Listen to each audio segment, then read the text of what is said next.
नमस्कार, आप सबका बहुत बहुत स्वागत है। मैं हूं सौरभ शर्मा। तो अब से करीब 3 घंटे के बाद मोदी सरकार का आखिरी बजट पेश होने जा रहा है।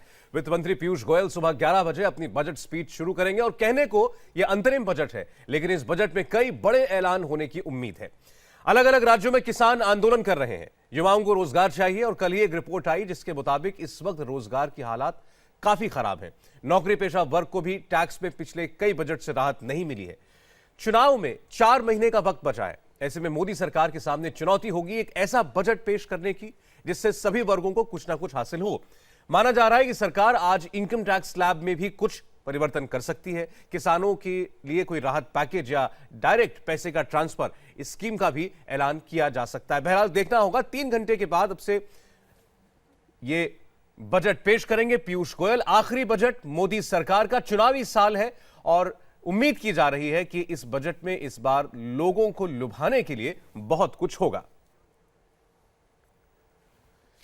हमारे साथ बात करने के लिए आज के इस अहम बजट पर मौजूद हैं भारतीय जनता पार्टी के प्रवक्ता रोहित शहल। रोहित, स्वागत है आपका। और आपके लिए परीक्षा है आज, आपकी सरकार के लिए परीक्षा है कि आप आज खरे उतरते हैं कि नहीं उतरते लोगों की उम्मीदों पर। और साथ साथ जयंत घोषाल जी वरिष्ठ पत्रकार है। जयंत, स्वागत है, गुड मॉर्निंग।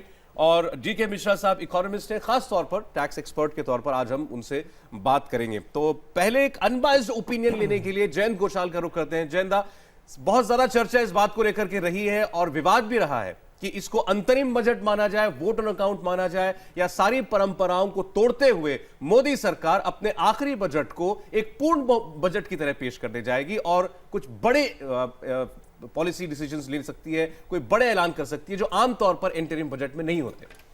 देखिए, कल प्रधानमंत्री जी ऑल पार्टी मीटिंग में गुलाम नबी आज़ाद जी को और सबको, मतलब जितने प्रतिपक्ष थे, सबको बताए हैं कि फुल बजट नहीं करने जा रहे हैं, उसको एश्योर किए हैं। और अगर मतलब फुल बजट होता है तो अपोजिशन ने बोले हैं कि हम चलने नहीं देंगे और डिसरप्शन होगा और उसके लिए रूलिंग पार्टी जिम्मेदार रहेंगे। तो फुल बजट जो है वो पूर्ण बजट नहीं हो रहा है। लेकिन मुझे तो याद आता है इसके पहले भी, जब भी चुनाव के पहले लास्ट बजट मतलब प्लेस किया जाता है, चिदम्बरम जी ने भी किए थे और प्रणब मुखर्जी का भी पुराना बजट है इंदिरा गांधी के समय।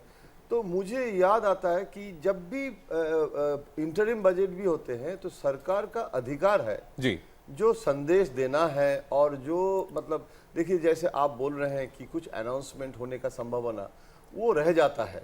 और उसमें अगर मान लीजिए कोई पॉपुलर डिसीजन अनाउंस किए हैं और उसमें आप विरोध कैसे कर सकते हैं? विरोध करेंगे तो भी वो राजनीति भी शायद सही नहीं होगा। और ये सिर्फ परंपरा है कि आप कोई बड़े फैसले नहीं करते हैं चुनावी साल में। हालांकि कोई कानून नहीं है, कोई बाध्यता नहीं है। सरकार चाहे तो कोई भी ऐलान कर सकती है, बस उसके लिए उसके पास पैसा होना चाहिए।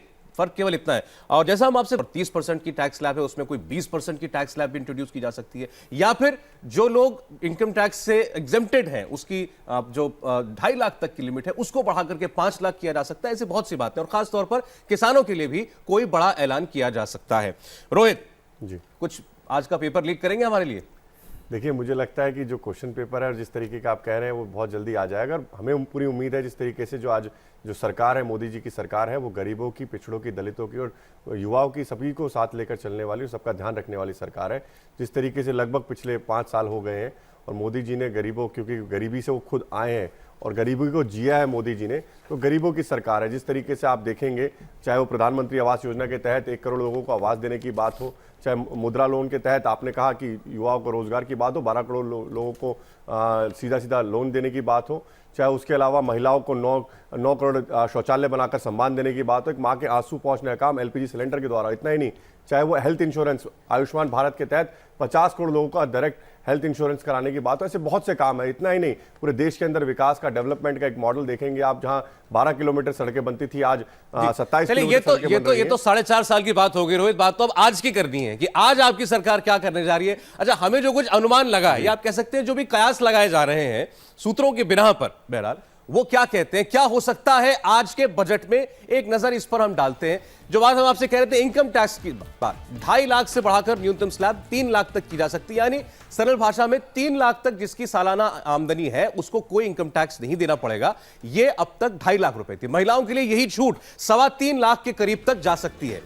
और क्या वाकई मध्यम वर्ग को खुश करने के लिए यह फैसला आज के बजट में होता है, देखते हैं। बुजुर्गों के लिए, सीनियर सिटीजन्स के लिए यह 3.5 लाख तक जा सकती है, सबसे ज्यादा एग्जेम्पशन बुजुर्गों को दी जा सकती है, ऐसा अनुमान लगाया जा रहा है। तो मध्यम वर्ग के लिए यह ऐलान हो सकते हैं इनकम टैक्स स्लैब्स में। 80C की जो राहत की जो लिमिट है वो 1.5 लाख से बढ़ाकर 2 लाख, यानी आप जो इन्वेस्टमेंट करते हैं जिस पर सरकार टैक्स से छूट देती है, उसकी अभी तक की लिमिट है 1.5 लाख रुपया, उसको बढ़ा करके 2 लाख रुपया करने की बात चल रही है। अब ये सब, अब जब 11 बजे वित्त मंत्री पीयूष गोयल बात करना शुरू करते हैं, बोलना शुरू करते हैं पार्लियामेंट में, तब जाकर के पता चलेगा कि ये जितने कयास लगाए जा रहे हैं ये सब सही है या नहीं है। लेकिन आम तौर पर इस वक्त हर ओर से यही आवाज आ रही है कि कम से कम 2 वर्ग ऐसे हैं जिनके लिए इस बार मोदी सरकार अपने आखिरी बजट में कोई ना कोई प्रावधान जरूर करेगी, कोई ना कोई राहत जरूर देगी।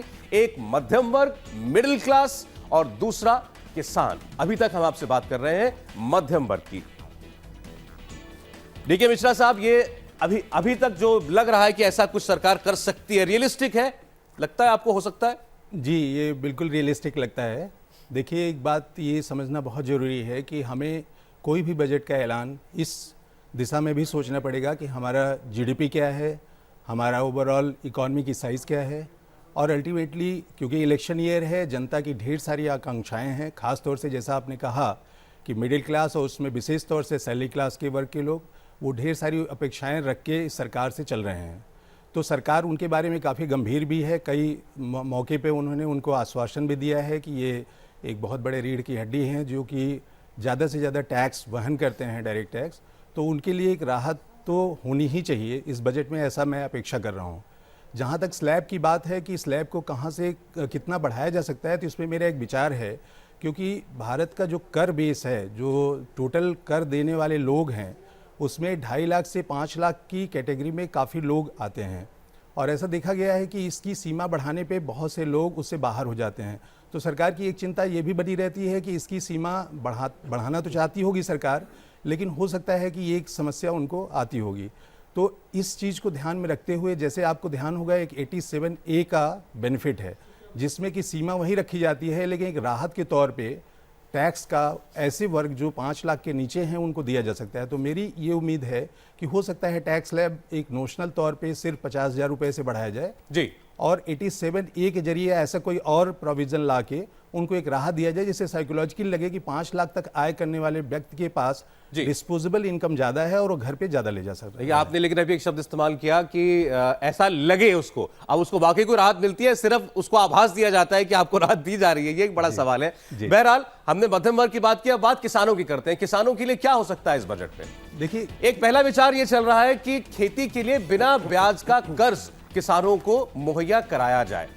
किसान वो वर्ग है जिसने इस बार, आपने देखा 5 राज्यों में चुनाव हुए, और ये बात बीजेपी बेहतर तरीके से जानती है कि कुछ नाराजगी जरूर थी, खास तौर पर देहात के इलाकों में, ग्रामीण इलाकों में, और उसका नुकसान भी पहुंचा है। तो ये एक पहला तरीका है कि ब्याज ना लिया जाए कर्ज पर। दूसरा बड़ा तरीका हो सकता है सीधे खाते में पैसा पहुंचाया जाए, खास तौर पर जो क्रॉपिंग सीजन होता है, जो फसल का सीजन होता है, उस वक्त सीधे जमीन के, जितनी जमीन है किसान के पास, पर एकड़ जमीन के हिसाब से उसके खाते में सीधा पैसा डाला जाए। तीसरा, फसल बीमा के लिए कोई प्रीमियम ना लिया जाए किसान से। अभी तक जो बीमा होता है उसका प्रीमियम कुछ किसान वहन करता है, कुछ हिस्सा सरकार वहन करती है। इस बार ऐसा माना जा रहा है कि सरकार की सारा का सारा जो प्रीमियम है वो सरकार वहन करेगी और किसान को कोई प्रीमियम नहीं देना पड़ेगा। लेकिन इस सब में यह है कि अगर किसान डिफॉल्टर हो जाता है तो फिर उसको जितनी भी छूट देने की बात की जा रही है, ये छूट उसको नहीं मिलेगी। तो किसानों के लिए इस बजट में क्या खास होगा, ये देखने वाली बात होगी। जयंत घोषाल, आपको लगता है चुनावी साल में कोई सबक लिया है, खास तौर पर 3 राज्यों में हार से सरकार ने, कि ग्रामीण क्षेत्र में जो डिस्ट्रेस है उसको दूर करना पड़ेगा? बिल्कुल। देखिए, आप जैसे बोल रहे हैं कि चुनाव के पहले आपको संदेश देना जरूरी है, और आर्थिक स्थिति जो है वो भी बहुत समस्या तो है, तो इसीलिए एक संतुलन का भी जरूरत है। देखिए, जो किसानों के लिए सिर्फ कर्ज मतलब आप छोड़ दिए हैं, वेव कर दिए हैं, उसमें कभी कभी समस्या का भी हल, समाधान, मतलब फाइनल समाधान तो नहीं होता है। तो इसीलिए एक संतुलन की भी जरूरत है। लेकिन चुनाव के पहले अगर आपका संदेश कोई हार्ड बजट की तरफ तो नहीं जा सकता है, तो इसीलिए मुझे लगता है कि असेंबली इलेक्शन का जो रिजल्ट आया था और उसके बाद जो देखिए मूवमेंट भी, जो किसानों का जो मूवमेंट शुरू हुआ है और जैसे बोट क्लब तक पहुंचने का कोशिश किया गया है, तो उसी समय से जो चर्चा शुरू हुआ है कि आपको मतलब परसेप्शन भी एक बदलने का जरूरत है कि आप किसानों के लिए मतलब क्या कर रहे हैं जी। और वो एक पॉपुलर मैसेज देना बहुत जरूरी है आज के दिन में। किसानों का बजट करना है, मतलब बजट को देख के ऐसे लगे कि ये बजट किसानों के लिए किया गया है बहुत, क्योंकि देखिए rural India is most important. जैसे आपने बोले हैं कि मध्यम वर्ग टैक्स रिलेटेड इश्यूज में रहते हैं, लेकिन किसानों के लिए जो रूरल इंडिया है उसमें जो वोटर हैं उसको मतलब आपके जो कॉन्स्टिट्यूएंसी है उसमें आपको संदेश देना, एड्रेस करना आज बहुत जरूरी है। ठीक है, अच्छा एक जरा लोगों की नब्ज टटोलने की कोशिश करते हैं। हमारे संवाददाता इस वक्त कई जगहों पर मौजूद हैं, बजट से पहले लगातार लोगों से बात भी कर रहे हैं। गुनिका अरोड़ा के पास हम चलते हैं। गुनिका इस वक्त ग्रेटर नोएडा में मौजूद है। गुनिका, आपने कई लोगों से बात की होगी बजट को लेकर के, क्या उम्मीदें हैं लोगों की? और सब जानते हैं चुनावी साल है, इसलिए उम्मीदें थोड़ी ज्यादा भी होंगी, क्योंकि आमतौर पर ऐसे मौकों पर सरकार जो है अपना बटुआ ज्यादा खोलती है। तो क्या लोग उम्मीद कर रहे हैं? जी बिल्कुल सौरभ, जिस तरह पिछला बजट की बात करें तो पिछला बजट किसान बजट के रूप में जाना गया था, लेकिन जो भी किसान, हम इस वक्त छपरौली गांव में मौजूद हैं, सब किसानों से बात की, लेकिन उनका मुख्य तौर पर यही कहना है कि किसान को किसान को लोन देने की बजाय जो भी कर्जा पहले लिया गया है उसे माफ किया जाए, तो ये प्राथमिकता रहनी चाहिए और साथ ही साथ जो भी उनकी फसल का पूर्ण मूल्य है वो उन्हें मिलना चाहिए। तो इन दो मांगों के साथ ही किसान हमसे आज यहाँ पर बात करेंगे, इनसे बात करेंगे। सर, क्या उम्मीद है आज के बजट से? क्या लगता है कि जिस तरह पिछला बजट जो किसान बजट था, इस बार का बजट भी वैसा ही होगा? और क्या आप लोगों के लिए कुछ ऐसी चीज मिलेगी जिससे फायदा होगा? मैं भारतीय किसान यूनियन लोक शक्ति से राष्ट्रीय अध्यक्ष मास्टर स्वराज देश में चारों तरफ जाता हूं और किसानों की हालत देखता हूं। पिछली बार जो बजट पेश हुआ, सारी मीडिया ने किसान बजट चिल्लाया। जो एमएसपी घोषित हुआ, किसी किसान को लाभ नहीं मिल पाया। मैं ये कहता हूं, माननीय स्वामीनाथन आयोग ने 1996 में रिपोर्ट दाखिल की। अगर जब से अब तक अगर हमें फसल का पूरा मूल्य मिलता है तो ना तो हमें कर्ज लेने की जरूरत थी, और कर्ज ले लिया तो वो पट भी जाता। किसान कर्ज ले लेता, पटा नहीं पाता, ब्याज से उससे काम नहीं चलेगा। सबसे पहले देश का संपूर्ण कर्ज माफ करें और स्वामीनाथन आयोग के हिसाब से हमारा हिसाब करके दे दें, हमारा ब्याज ना दें, मूल्य दे दें जो स्वामीनाथन आयोग की रिपोर्ट 1996 से कहती है। दूसरा, देश में अंदर इतना भ्रष्टाचार है, अधिकारी इतने मुंह चढ़े हुए हैं। एक एसपी देहात है गौतम बुद्ध नगर में, कोई जायसवाल है, सैकड़ों किसानों ने गौतम बुद्ध नगर के एसपी देहात की मुझसे शिकायत की है कि वो किसी भी गरीब आदमी से, किसान से अपने दफ्तर में बैठ के सीधे मुंह बात नहीं करते। एक गुडम्बा थाना है लखनऊ में, वहाँ एक बहुत बड़े जेके बिल्डर ने बहुत बड़े किसानों से पैसे की ठगी कर ली और लखनऊ गुडम्बा थाने में 6 महीने पहले मुकदमा दर्ज हो गया, आज तक उसकी गिरफ्तारी नहीं हुई। सर, इस बार उम्मीद की जा रही है जो भ्रष्टाचार है, ये हो सकता है ऊपर भ्रष्टाचार मंत्रियों का खत्म हो गया हो, दूसरे को ना लूट रहे हो, लेकिन अंग्रेजों जैसी हालत अधिकारी आम किसान के और मजदूर के साथ करते हैं और एसपी देहात किसी को भी धमका देता है गौतम बुद्ध नगर, तो सारी पावर मुख्यमंत्री की और प्रधानमंत्री की एसपी देहात को हो सकती है। वर्दी के घमंड में रहती है। आज चपरासी भी बात नहीं करने देता अधिकारियों को जब तक ये अंदर का भ्रष्टाचार खत्म नहीं होगा, और जो मुंह चढ़े अधिकारी उनको सजा नहीं मिलेगी जब तक आम आदमी का, गरीब का भला होने वाला नहीं। सर, इस बार उम्मीद की जा रही है कि जो भी किसानों जो सही वक्त पर कर्ज चुकाते हैं उनका जो ब्याज है वो माफ किया जाएगा अगले कर्ज पे। इसके अलावा जो डायरेक्ट फंड ट्रांसफर, ये घोषणा भी हो सकती है, तो क्या लगता है इसका फायदा अब आगे मिलेगा? नहीं, ये अभी चुनावों के वक्त क्यों, पहले से क्यों नहीं? और किसानों को कर्ज दिया क्यों जाता है? किसान को कर्ज से दबाया क्यों जाता है? और कर्ज ही एक सॉल्यूशन नहीं है। सॉल्यूशन है किसान को सस्ते उपकरण दिए जाएं, खाद सस्ता दिया जाए, सस्ता बिजली दी जाए और उनको डीजल सस्ता दिया जाए। ये सब उपाय हैं किसानों को बचाने के लिए, ना कि कर्ज पहले दे दो फिर उसके बाद उन्हें लॉलीपॉप देते रहो। हर सरकार वो आएगी वो माफ करेगी, वो सरकार आएगी वो माफ करेगी, और उसके बाद कर्ज से किसान दबता जाता है और किसान कर्ज मुक्त हो ही नहीं पाता। तो मैं चाहता हूं कि किसान को कर्ज से ज्यादा और भी कई सुविधाएं जो उनको दी जाए और पूर्ण कर्ज मुफ्त माफ किया जाए एक बार किसान को, और उसके बाद उसको सस्ते बिजली, सस्ती पानी, सस्ते पढ़ाई लिखाई के। आज देखिए कितने महंगे स्कूल हैं, बच्चों को पढ़ा नहीं सकता किसान अच्छे स्कूलों में। ये सब सुविधाएं किसान को बहुत जरूरी हैं। बिल्कुल किसानों की यही मांग है कि कर्ज देने की बजाय जो भी कर्ज उनका है उसे माफ किया जाए और तमाम जो सुविधाएं हैं जिस तरह की बीज है, इसके अलावा डीजल या जो भी चीज है वो उन्हें जो सस्ते दर पर मिले ताकि कर्ज लेने की उन्हें जरूरत ना पड़े। और इस जो आने वाला बजट है फिलहाल उससे कुछ खास उम्मीद तो ये लोग नहीं लगाए बैठे हैं, क्योंकि इनका ये कहना है कि जो पिछला बजट है उसमें जो जो भी वायदे किए गए थे सबसे पहले उन्हें पूरा किया जाए और उसके बाद आगे के बजट की ये लोग बात करेंगे। जी गोनिका, दोनों बातें कह दी आपके साथ जो किसान मौजूद थे। पहले तो कि कर्ज माफ हो किसान का, और दूसरा आइंदा ऐसी नौबत ना आए कि किसान के ऊपर यह कर्ज बोझ बन जाए जिसे वो चुका ना पाए और उसी के फेर में चक्कर में घूमता रहे। सुरेंद्र सिंह राजपूत जी लखनऊ से हमारे साथ जुड़ गए, कांग्रेस पार्टी के प्रवक्ता। सुरेंद्र जी, स्वागत है आपका। बजट का दिन है, लगता है राहुल गांधी ने जो देश भर में घूम घूम कर कर्ज माफी की एक बयार सी चलाई है और 3 राज्यों में चुनाव जीतने के बाद उसको इंप्लीमेंट भी किया। किसानों के सर चढ़कर बोल रही है वो मांग। सौरभ भाई देखिए, हम आज की डेट में अपने अन्नदाता के अनुग्रहित हैं कि वो कम से कम हमें खाना खिला रहा है और इस विपरीत परिस्थितियों में खिला रहा है। अभी कर्ज माफी सिर्फ एक छोटा सा स्टेप है, सॉल्यूशन नहीं है। सॉल्यूशन तो यह है कि किसान को हर साल कम से कम साल में 2 बार फसल लगाने के लिए कुछ उसको कैश बेनिफिट दिया जाए। नंबर 1, ऐसी योजनाएं दी जाए कि C2 + 50% हो जाए तो किसान को दोबारा कर्ज की आवश्यकता नहीं पड़ेगी। किसान को इस कर्ज से पूरी तरीके से मुक्त कराने के लिए कहीं ना कहीं हमें ठोस कदम उठाने होंगे, चाहे सरकार हमारी हो, चाहे भाजपा की हो, चाहे किसी की भी सरकार हो। यह सरकार की जिम्मेवारी है किसान को अपनी गोद में सुरक्षित रखना। दूसरी बात मैं जो आपसे कहना चाह रहा हूं, दूसरी बात आज की डेट में नौजवानों के लिए है। किसान और नौजवान को अगर सरकार संतुष्ट कर ले जाएगी तो निश्चित तौर पर एक चीज मान लीजिए, फिर कोई भी सरकार हो, सरकार किसी की भी आती रहती है, जाती रहती है, लेकिन सरकार भारत की होती है।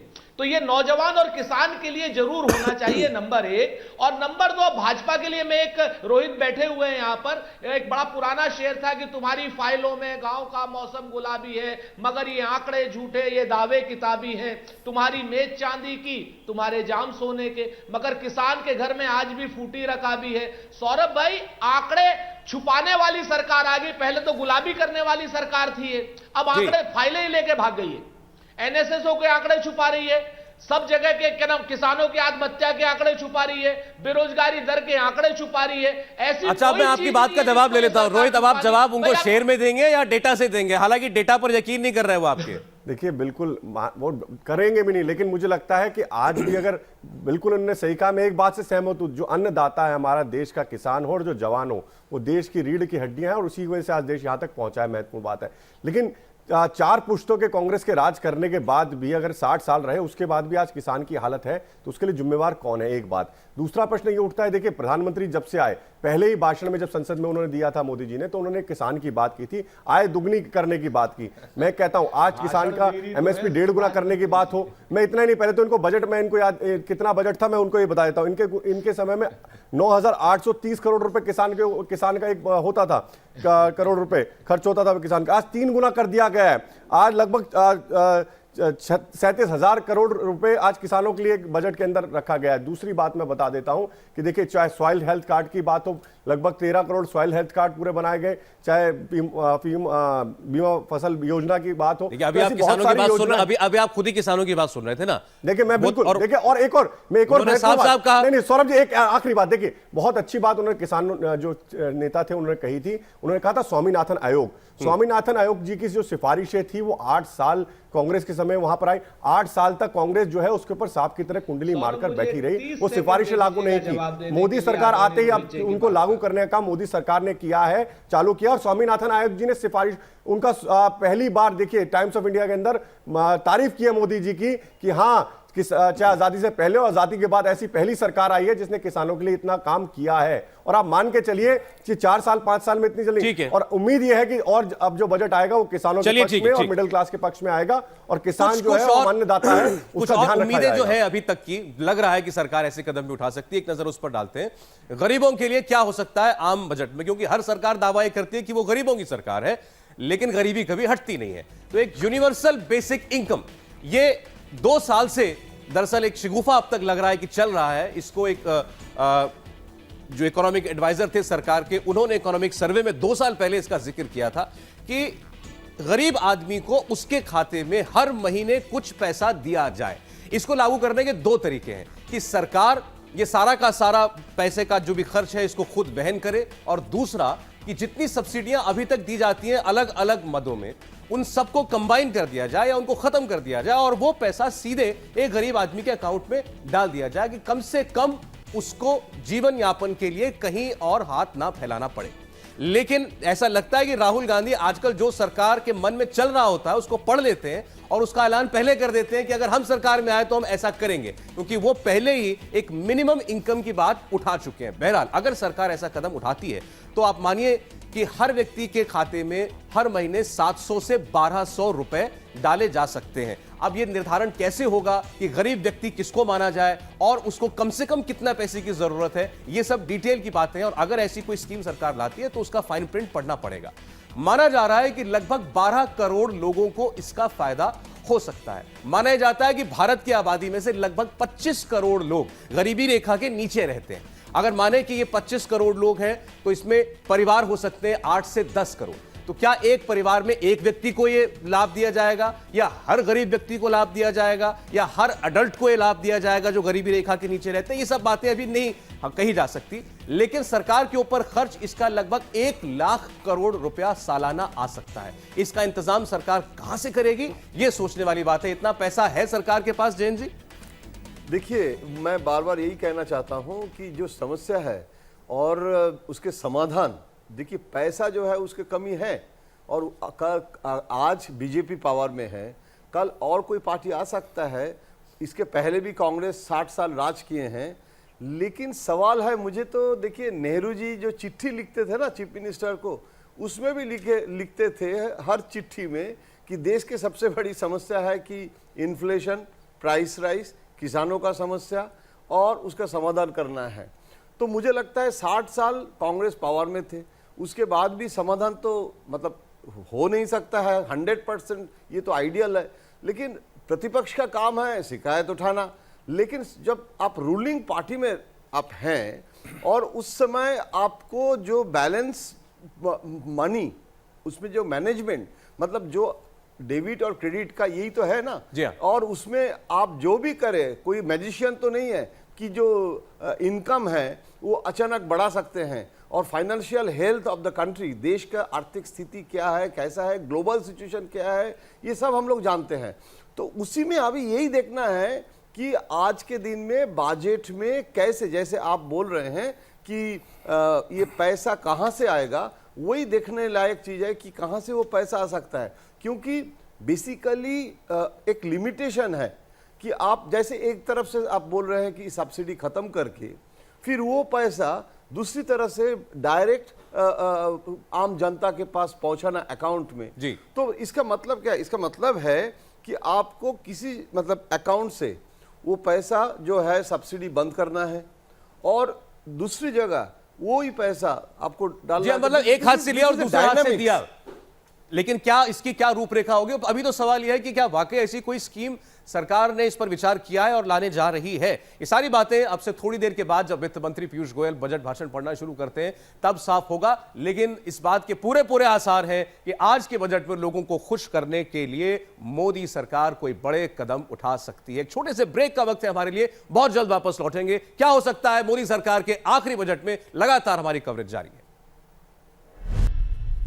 एक बार फिर आपका स्वागत है। करीब 3.25 घंटे के बाद वित्त मंत्री पीयूष गोयल अपना पहला और मोदी सरकार का आखिरी बजट पेश करने जा रहे हैं। लेकिन उससे पहले हम इस बजट के बारे में आपको कुछ एक्सक्लूसिव जानकारियां भी दे रहे हैं।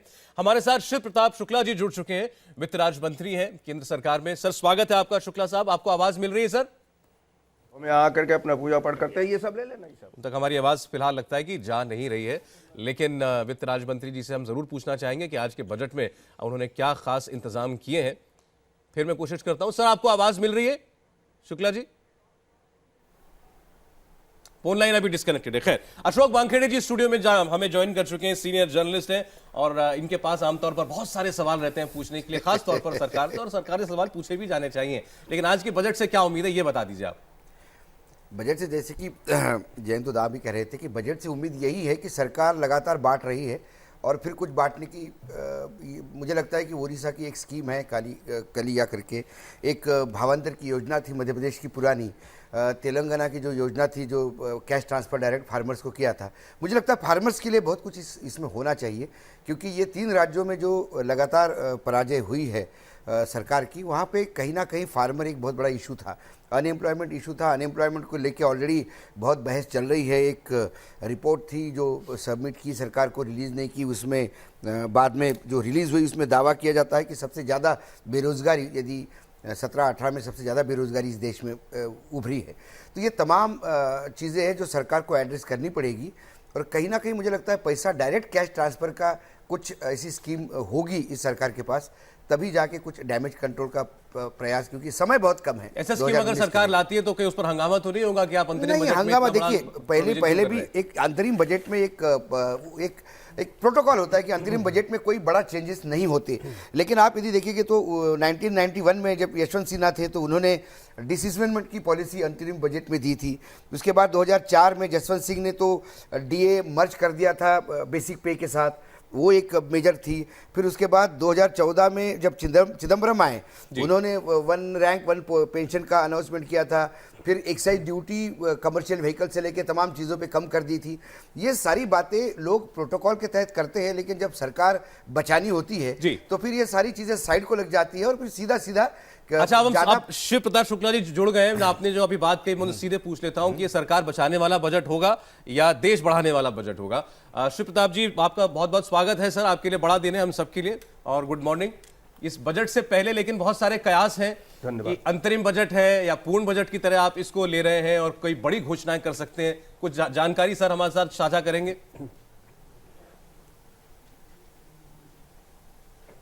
देखिए, जहां तक बजट की बात है, अंतरिम बजट में सभी लोगों ने कह दिया, प्रधानमंत्री जी ने भी कह दिया है, विपक्ष अननेसेसरी कयास लगाता रहता है। लेकिन हम लोकप्रिय सरकार है। इसके पहले भी आदरणीय मोदी जी ने पूरे देश के हर वर्ग के लिए किया है, चाहे महिला हो, चाहे युवा हो, चाहे सैनिक हो, चाहे किसान हो, चाहे नौजवान हो, चाहे नौकरी पेशा हो, किसी के लिए तो ऐसा नहीं बचा है जिसको उन्होंने कुछ न दिया हो। तो ऐसी स्थिति में जब पूरा देश मोदी जी को ही मानता है और पुनः 2019 में उन्हीं को लाने को सोच बैठा है, तो स्वाभाविक है कि उनके लिए, उनके हित की चिंता तो सरकार को करनी है। आदरणीय प्रधानमंत्री जी करेंगे जी। खास तौर पर ये बहुत कयास चल रहे हैं कि राहुल गांधी ने जब से ये ऐलान किया कि वो न्यूनतम आमदनी की को लागू करेंगे गरीबों के लिए अगर उनकी सरकार लौटती है, तो आपकी सरकार भी कहीं एक यूनिवर्सल बेसिक इनकम हर गरीब के खाते में सीधा हर महीने का कुछ पैसा डालने की योजना ला सकती है? देखिए, हम जो भी करेंगे, बजट आएगा, बजट में आप देख लीजिएगा। बजट के पहले इस पर कुछ भी कहना उचित नहीं है। शुक्ला जी, एक कहावत है कि एक परंपरा है अपने देश में कि अंतरिम बजट जो होता है उसमें कोई बड़ी घोषणाएं नहीं होती, क्योंकि आने वाली नई सरकार के लिए जगह छोड़ी जाती है। तो क्या नई कोई बड़ी घोषणाएं से सरकार रुकेगी या कोई घोषणा करके चली जाएगी? अरे, आने वाली सरकार भी हमारी ही है भाई, उसके लिए घबराइए मत। इस नाते जो भी है सब जनता के हित के लिए ही करना है सब। अरे सर, लेकिन कोई तो फोकस एरिया रखा होगा, जैसे पिछला बजट जब आया था तो लोगों ने माना कि 2019 में प्रधानमंत्री बनेंगे। जी मैं शुक्ला जी आपसे पूछ रहा था कि जैसे आपके पिछले बजट को लोगों ने कहा किसानों का बजट है, आपने एमएसपी लागू किया था बड़े पैमाने पर, इस बार के बजट का फोकस एरिया, थ्रस्ट एरिया क्या होगा सर? 2 घंटे बाद अभी सब पता लग जाएगा। उसके पहले अनुमान विपक्ष भी लगा रहा है, आप भी लगा रहे हैं, और हम भी अनुमान में। शुक्ला जी, बस एक बात बता दीजिए, ये जो 3 राज्यों में आपकी पराजय हुई भारतीय जनता पार्टी की, वो क्या इस बजट में कुछ रिफ्लेक्ट होगा उसका? देखिए, वो सवाल वो सुन नहीं रहे, लेकिन वित्त मंत्री जी की जगह ये सवाल रोहित से पूछ लेना चाहिए। देखिए, मुझे लगता है सौरभ जी, एक बात समझनी पड़ेगी। आज देश की जो पूरी अर्थव्यवस्था हो, चाहे वो आर्थिक स्थिति हो, आज देश के अंदर ईज ऑफ डूइंग बिजनेस के अंदर 134वें पायदान के से देश आज 77वें पायदान तक पहुंचा है। इन्फ्लेशन की बात हो, जहां पर इन्फ्लेशन जून 2011 के अंदर 9% हुआ करता था, आज 2.19% रह गया है आज की डेट में। दूसरी बात, फर्जाइल 5 से निकल के आज फेवरेट 5 कह लीजिए, फास्टेस्ट ग्रोइंग इकोनॉमी आज भारत बन रही है। जीडीपी ग्रोथ भी हो रही है, इंडस्ट्रियल आउटपुट जो है ग्रोथ है वो भी आज 8.1 है। और मैं इतना नहीं कहूँगा, मैं इतना ही कहूँगा, जो किसानों की बात हो रही थी यूरिया को लेकर, जब किसानों पर उस समय लाठीचार्ज होता, नीम कोटेड यूरिया किसानों को मुहैया कराया जा रहा है जी। दूसरी बात यह है कि जब फसल बीमा होता था, वो भी नहीं, किसानों की जब फसल खराब हो जाती थी किसी भी कारण, तो 33% पे उनको मिलता था, 50% मैंने बताया, चाहे एमएसपी 1.5 गुना हो। तो हर किसी का, चाहे उन्होंने बात करी जिस तरीके से 1 रैंक 1 पेंशन सैनिकों की बात हो, हर जवान, और चाहे मैंने कहा मुद्रा योजना के तहत युवा रोजगार, स्किल इस पैमाने पर तो आपकी सरकार को आज के बजट में कोई लोक लुभावन वादा करने की जरूरत नहीं है। देखिए, हम लगातार करते रहे हैं। देखिए, पहली बात है, देखिए, हम सबका साथ। सुरेंद्र सिंह राजपूत आपकी बात का जवाब देंगे, बोले राजपूत जी। जी, दो बातें बड़ी अच्छी। एक, शिव प्रताप जी ने कहा कि वो आने जा रहे हैं, तो वो वित्त मंत्री है या नजूमी है? मैं पूछना चाहता था शिव प्रताप जी से, जनता उनकी मालिक है या वो जनता के मालिक हैं? अगर उनका बस चले तो पूरी जिंदगी ना रहे।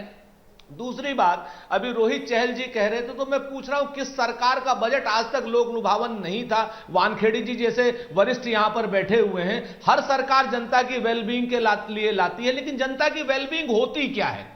अगर किसानों की आत्महत्या की दर में वृद्धि में कमी हो गई होती तो हम मान लेते हैं किसान के लिए बजट है। अगर बेरोजगारी की दर में कमी हो गई होती तो हम मान लेते हैं क्या नाम नौजवानों के लिए आप पिछले 4 साल से काम कर रहे हैं। पिछले 70 साल आप लोग चिल्लाते आ रहे हैं। आपको शर्म नहीं आती कि पिछले 4.5 साल के आंकड़े जब हम मांगते हैं तो आप तब उसके पिछले 70 साल पे आ जाते हैं? अरे भाई, हमारी कुछ कमियां रही होंगी 2014 में, तभी तो जनता की बात कर रहे हैं। अगर आपको वो जनता का जो मत है वो सराफों पर है। और कल ही सुरेंद्र जी, जींद जो हरियाणा जो है, जो किसानों का प्रदेश जाना जाता है, कांग्रेस के जो कैंडिडेट थे, आपके सबसे बड़े नेता सुरजेवाला जी तीसरे नंबर पे चले गए हैं वहां पर। तो आपके लिए सोचने का विषय है कि आप कब तक मूर्ख बनाते रहेंगे जनता को। तो मुझे लगता है जनता ने जो रोहित किसान रामगढ़ में भी रहते हैं, किसान मंदसौर में भी रहते हैं, मंदसौर को लेकर माहौल बनाया चुनावों से आज के बजट को ना जोड़े। मंदसौर का जहां माहौल बनाया गया कि आंदोलन वहां पे भारतीय जनता पार्टी सारी सीटें छोटे से ब्रेक का जानकारी हालांकि नहीं दी, कुछ ऐसे उन्होंने कोई आज का पर्चा आउट नहीं किया कि बजट में क्या होने जा रहा है, लेकिन फिर भी हम उम्मीद करते हैं कि जब वित्त मंत्री बोलेंगे पीयूष गोयल जी, तो कोई बड़ी घोषणा जरूर होगी, क्योंकि हर ओर से इसका बहुत ज्यादा शोर है। एक छोटा सा ब्रेक हमें लेना पड़ेगा, लेकिन इस वोट वाले बजट पर हमारी स्पेशल नॉनस्टॉप कवरेज जारी है।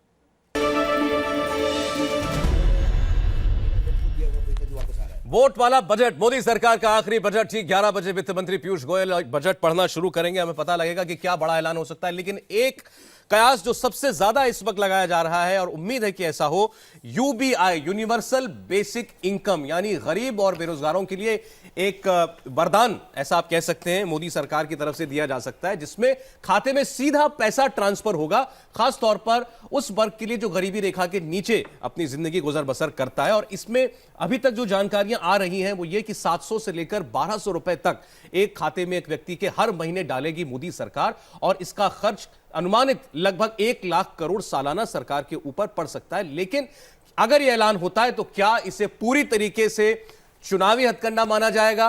क्या चुनावी साल में वापसी करने के लिए सत्ता में मोदी सरकार का सबसे बड़ा गेम चेंजर कदम, इसको हम मानेंगे? लखनऊ चलते हैं, रुचि कुमार हमारे साथ जुड़िए। देखिए रुचि, अभी तक ये कयास है, सूत्रों के हवाले से ऐसी खबरें आ रही हैं कि इस पर सरकार ने विचार किया है और मुमकिन है कि बजट में इसका ऐलान हो। लोग कैसे लेंगे इस घोषणा को अगर ये होती है गरीब के खाते में सीधा पैसा?